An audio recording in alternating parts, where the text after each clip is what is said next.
Today I'd like to read you one of my favorite stories about two friends. Farfallina is the caterpillar and Marcel is the goose.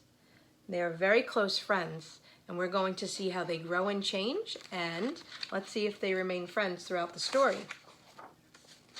It's written by Holly Keller. The rain fell all morning. It splattered on the pond and splashed on Farfallina's leaf. She found a dry spot and ate it. Why do you think she's eating that leaf? Because caterpillars are always hungry. "Hey," said a little voice, "you're eating my umbrella." Farfallina peered over the edge. A small gray bird was huddled underneath. There's Marcel, but they don't know each other yet. They're just meeting for the first time. Farfallina liked his soft feathers and his gentle eyes. "I'm Farfallina," she said, and she slid down to the ground. "My name is Marcel," said the bird.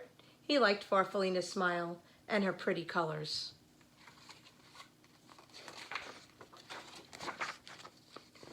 The rain turned to drizzle and Farfallina wanted to play. "I'll hide and you find me," she said. Marcel agreed. Farfallina hid under a fern close to the ground because she knew that Marcel couldn't climb. "Now I'll hide," said Marcel when he found her, and he hid right behind the tree because he knew that Farfallina moved slowly. It's very nice that they're thinking about the other friend and what the other friend can do. They're being kind. "I can take you for a ride on the pond," said Marcel. Farfallina inched her way up to Marcel's back. "You tickle," said Marcel, and he slipped into the water. Do you think Farfallina could go into the pond by herself? I don't think so. Farfallina giggled. "There's so much to see," she said. Farfallina and Marcel played together every day. They liked the same games and they liked each other. But one day, Farfallina was not herself. "I'm not sick," she told Marcel, "just a little uncomfortable. I need to climb up onto a branch and rest for a while." "I'll wait for you," Marcel called as Farfallina made her way up the tree. Marcel watched until Farfallina was completely out of sight. Then he settled himself in the grass and waited. Night came and then morning, but Farfallina didn't come down. Marcel called to her, but she didn't answer. He was very worried and terribly lonely. Why do you think he was worried?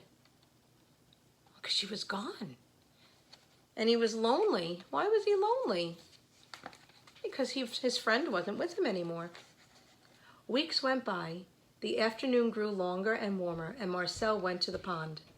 He was growing, and when he looked at his reflection in the water, he hardly recognized himself. He's changing a little bit. He's getting bigger, and his colors are changing. He's not changing the same way that Farfallina is changing, but he's changing in his own way.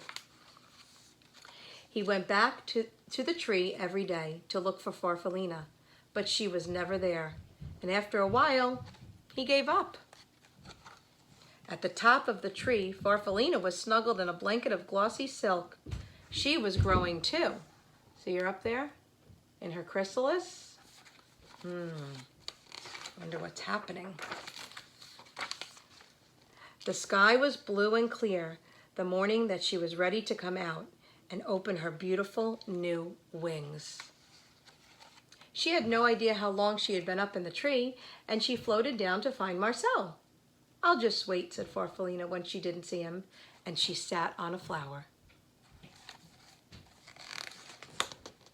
Night came and then morning, but Marcel wasn't there. Farfallina was tired and confused. She fluttered around a bit and went to the pond. Why is she confused? Oh, she doesn't know what happened to her friend. The pond was glassy smooth except for the ripples made by a large, handsome goose who was swimming in solitary circles. Farfallina shivered with disappointment. Look, there's Marcel, all alone, but he looks different. So maybe that's why Farfallina doesn't recognize him. She went to the pond every day to look for the small gray bird named Marcel, but he never came. One morning, the goose stopped his silent round and spoke to her. "You must like it here," he said. "Why do you think that he thinks that she likes it there?" "Because she's there every day, right? She wouldn't go there if she didn't like it." Farfallina fluttered a little bit. "I've been waiting for a friend," she said sadly, "but I don't think he'll come." Marcel liked her smile and her brilliant colors. "I know how you feel," he said. "I lost a friend too. She just vanished into thin air." Farfallina liked his sleek feathers and his gentle eyes. "A ride around the pond might cheer you up," Marcel said. Farfallina thought it would, and she settled herself onto Marcel's back. Remember, toward the beginning of the story, when they did the same thing? "It's funny," Marcel said, "but I feel as though I've known you a long time." "I was just thinking the same thing," said Farfallina. "My name is Farfallina. What's yours?" Marcel stopped suddenly. He beat the water with his strong wings. Then he swam around and around and around. "It's me, Farfallina," he shouted. "It's me, Marcel. Is that really you?" "It is," Farfallina shouted back. They looked at each other and laughed. How are they feeling? They're so happy. Why are they so happy? That's right, because they found each other again. By evening, they had explained everything, and they fell asleep smiling at the stars. They are together. Farfallina and Marcel spent the rest of the summer playing just as they had before. Marcel was careful not to fly too fast because he knew that Farfallina couldn't keep up. Farfallina didn't hide in the flowers because she knew that Marcel would never find her.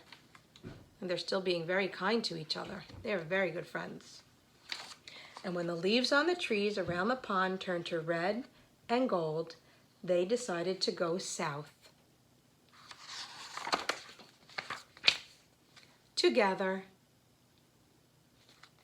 Well, I hope you liked my story. It is one of my favorite stories, and I'm glad that I was able to share it with you today.